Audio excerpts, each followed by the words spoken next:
नमस्कार दोस्तों, आपका स्वागत है टॉपर सेतु में। आज हम फिर से सेकेंड चैप्टर विष के दांत के 25 महत्वपूर्ण प्रश्न को करेंगे। चलिए करते हैं। तो पहला क्वेश्चन हम देखते हैं कि विष के दांत कहानी के लेखक कौन है। तो आपको पता होगा विष के दांत कहानी के लेखक कौन है, तो आंसर होगा नलिनी बिलोचन शर्मा। चलिए आगे बढ़ते जाएं। दूसरा क्वेश्चन देखते हैं हम। कहता है कि विष के दांत कहानी की विद्या क्या है, यानी वह क्या है, ललित निबंध है, कविता है, क्या है। तो आपको पता होगा यह क्या है, कहानी है।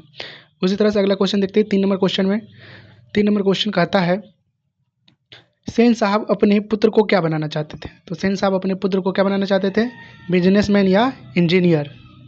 अगला क्वेश्चन देखते हैं।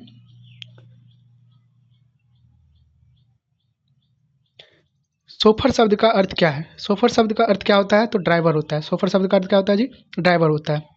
अगला क्वेश्चन 5 नंबर, सेन साहब की कार को खतरा किससे था। तो सेन साहब की कार की खतरा खोखा से यानी कासू से था। अगला क्वेश्चन 6 नंबर क्वेश्चन देखते हैं।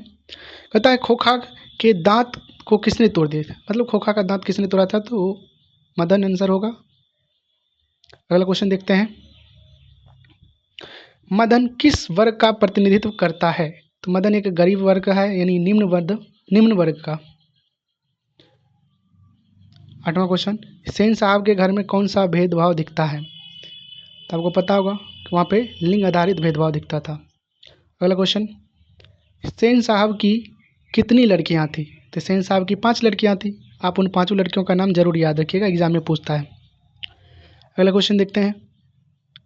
मदन के पिता का नाम क्या है। तो मदन के पिता का नाम क्या था, गिरधर लाल, जो सेन साहब की फैक्ट्री में क्या था, किरानी। अगला क्वेश्चन, नलिनी बिलोचन शर्मा का जन्म कब और कहाँ हुआ। तो उनका जन्म 1916 बदरघाट पटना में हुआ। अगला क्वेश्चन, लेखक ने कहानी में किस शैली का प्रयोग किया। तो आपको पता होगा व्यंग्यात्मक शैली। अगला क्वेश्चन देखते हैं। कहानी में महल किसका प्रतीक है। आप जानते होंगे महल जो है उसमें कहानी में किसका प्रतीक है, अमीर वर्ग का प्रतीक। अगला क्वेश्चन, सेन साहब किस मानसिकता के प्रतीक हैं। तो उनका आंसर क्या हो जाएगा, सामंती मानसिकता के। 15 नंबर क्वेश्चन देखते हैं। ऐसे ही लड़के आगे चलकर चोर डाकू बनते किसने कहा था। तो आपको पता होगा यह कौन कहा था, सेन साहब। अगला क्वेश्चन देखते हैं। मदन और कासू के बीच किस खेल को लेकर विवाद हुआ था। तो आप जानते होंगे कि मदन और कासू के बीच किसके खेल को लेकर विवाद हुआ था, लड्डू के खेल को लेकर। अगला क्वेश्चन 17 नंबर कहता है किसके अनुसार सेनों ने सिद्धांतों को भी बदल लिया था। उत्तर होगा खोखा के अनुसार।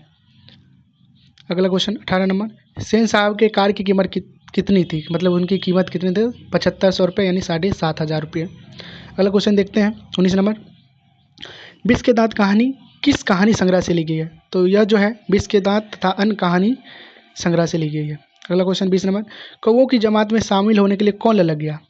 तो हंस। और ये क्वेश्चन भी पूछा हुआ क्वेश्चन है, दीर्घ उत्तरीय क्वेश्चन है। अगला देखिए, खोखा को ट्रेनिंग के लिए घर पर कौन आता था।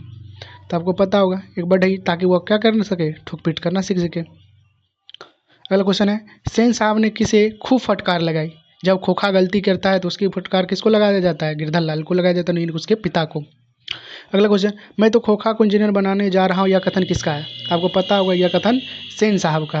अगला क्वेश्चन देखते हैं 24 नंबर, मदन अक्सर किसके हाथों से पिटता था। तो अपने पिता के हाथ अक्सर पिटा करता था, गिरधर लाल के हाथों।